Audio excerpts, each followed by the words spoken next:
Verses 1 to 15.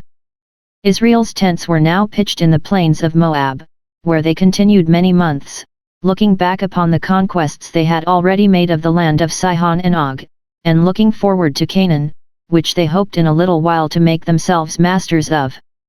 While they made this stand, and were at a pause, this great affair of the disposal of the conquests they had already made was here concerted and settled, not by any particular order or appointment of God, but at the special instance and request of 2 of the tribes, to which Moses, after a long debate that arose upon it, consented.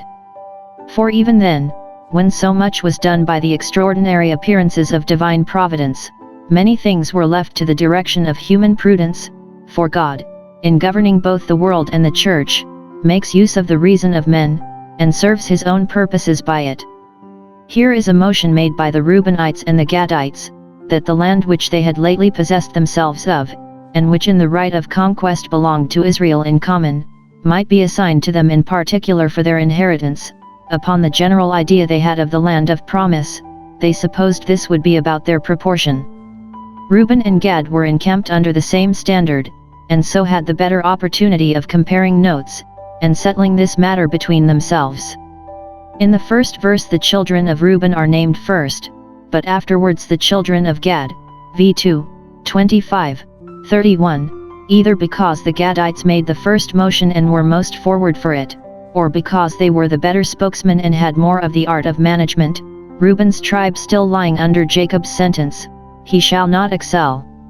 2 things common in the world induced these tribes to make this choice and this motion upon it, the lust of the eye and the pride of life. 1 Jn 2:16. 1. The lust of the eye.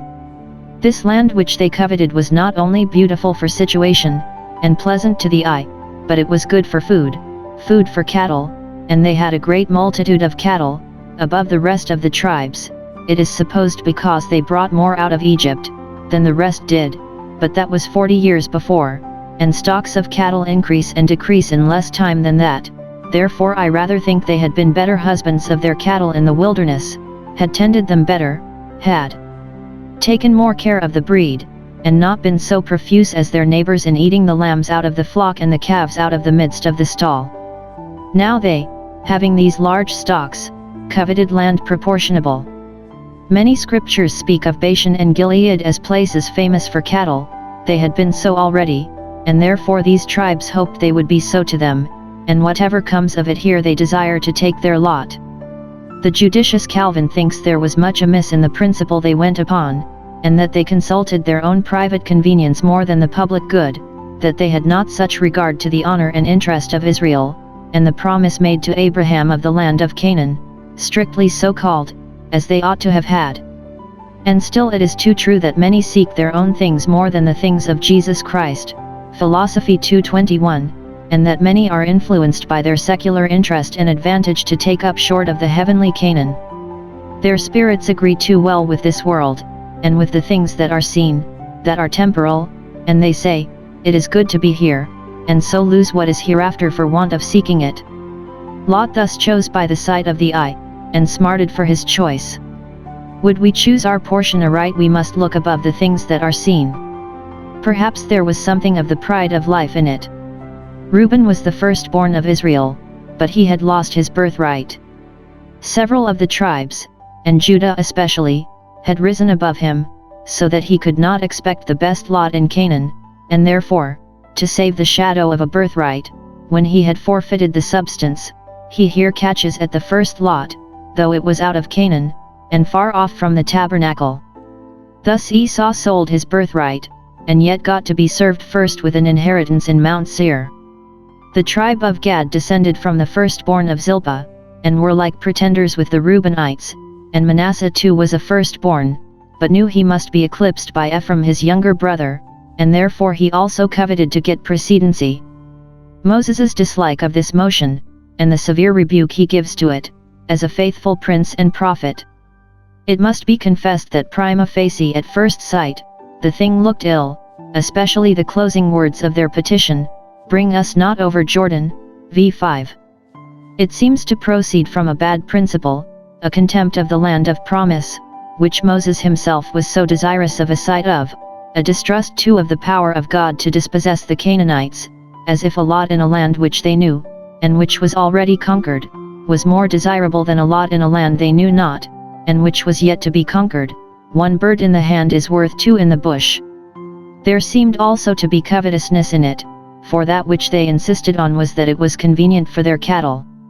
It argued likewise a neglect of their brethren, as if they cared not what became of Israel, while they themselves were well provided for. It might have been of bad consequence. The people might have taken improper hints from it, and have suggested that they were few enough, when they had their whole number, to deal with the Canaanites, but how unequal would the match be if they should drop 2 tribes and a half, above a fifth part of their strength, on this side Jordan. It would likewise be a bad precedent, if they must have the land thus granted them as soon as it was conquered, other tribes might make the same pretensions and claims, and so the regular disposition of the land by lot would be anticipated. Moses is therefore very warm upon them, which is to be imputed to his pious zeal against sin, and not to any peevishness, the effect of old age, for his meekness abated not, any more than his natural force. He shows them what he apprehended to be evil in this motion, that it would discharge the heart of their brethren, v. 6, 7. What? Says he, with a holy indignation at their selfishness, shall your brethren go to war, and expose themselves to all the hardships and hazards of the field, and shall you sit here at your ease? No, do not deceive yourselves, you shall never be indulged by me in this sloth and cowardice. It ill becomes any of God's Israel to sit down unconcerned in the difficult and perilous concernments of their brethren, whether public or personal. He reminds them of the fatal consequences of the unbelief and faint-heartedness of their fathers, when they were just ready to enter Canaan, as they themselves now were. He recites the story very particularly, v. 8:13. Thus did your fathers, whose punishment should be a warning to you to take heed of sinning after the similitude of their transgression. He gives them fair warning of the mischief that would be likely to follow upon this separation which they were about to make from the camp of Israel. They would be in danger of bringing wrath upon the whole congregation, and hurrying them all back again into the wilderness. v. 14:15. You have risen up in your fathers' stead to despise the pleasant land and reject it as they did, when we hoped you had risen up in their stead to possess it. It was an encouragement to Moses to see what an increase of men there was in these tribes, but a discouragement to see that it was withal an increase of sinful men, treading in the steps of their fathers' impiety. It is sad to see the rising generation in families and countries not only know better, but worse than that which went before it, and what comes of it. Why, it augments the fierce anger of the Lord, not only continues that fire, but increases it, and fills the measure, often till it overflows in a deluge of desolation. Note, if men did but consider as they ought, what would be the end of sin, they would be afraid of the beginnings of it.